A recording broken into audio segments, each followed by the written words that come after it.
Mr. Tom, suppose I am an OET candidate and I have got all the materials, I got that from the website, but now I am keen to know about my level of proficiency in English.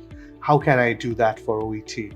Yeah, perfect. Yeah, it is difficult to know where you stand with your English. Sometimes people think they're better than they are. Sometimes they are better than they think. But usually it's the other way. It's the first case. They think they're better than they are. Really, one of the best ways to do that is on our website. We have a short test called the pulse test. So you think about taking your pulse. Yes. This is checking your level, and the pulse test costs 30 Australian dollars to buy, and it takes 30 minutes to complete, and it's an online test. And when you finish the test, it will give you a level so that you can make an appropriate study plan. That's wonderful, Mr. Tom. So, Mr. Tom, so now I know my level. I've taken the pulse test, and now I'm willing to register for the actual exam. So where can I get my registration done from? Okay, so all of the registrations are done through our website, and it's very easy to do. And then in terms of actually taking the test, well, we have one venue here in Bangladesh, in Dhaka, at Future Ed. So thank you for being our partner here. It's been our pleasure. So, Mr. Tom, what are the prospects of taking the OET test? Or what doorways does OET open for the candidates? Yeah, okay. So with OET, it serves a dual purpose. So number one purpose is for immigration.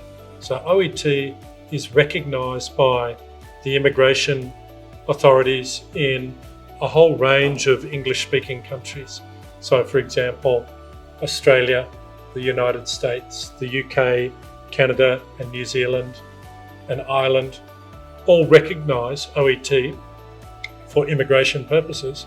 But the second part of the equation is that you need to be recognised by the regulatory body in that country. So yes. In the example of Australia, you need to be recognised by 𝐼PRA. Okay. So 𝐼PRA is our approving body for nurses and doctors.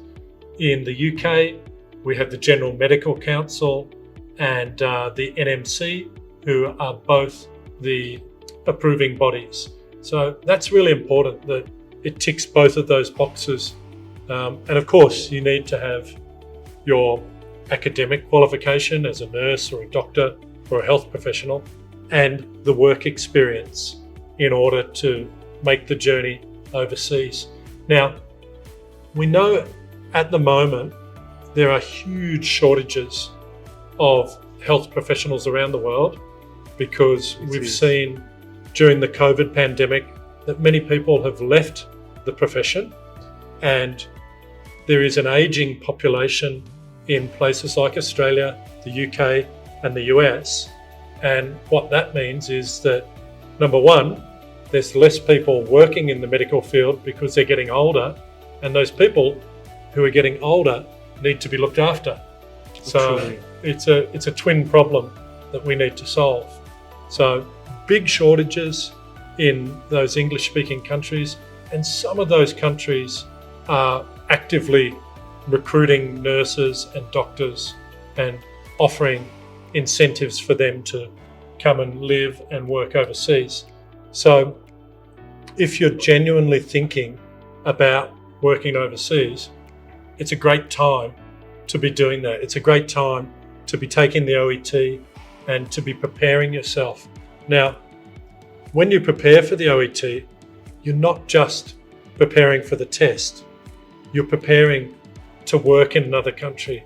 So even though getting the right grade in the test is really important, the preparation that you do for the test actually builds a great soft landing or a great foundation for when you're physically working in that foreign country, so that you can feel confident about your ability to communicate with healthcare professionals, to communicate with your patients, and to just feel complete and happy And about confident. yourself Yeah. in that environment.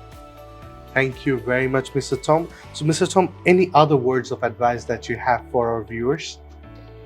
Well, I think if you're considering it, if you're a health professional who's considering an English test, this is the one that is the most fit for purpose for health professionals. It's the one that you'll feel most comfortable taking. Yeah, I believe that's the case. Thank you very much, Mr. Tom. And dear viewers, I hope this session was informative for you. So what are you waiting for? Join us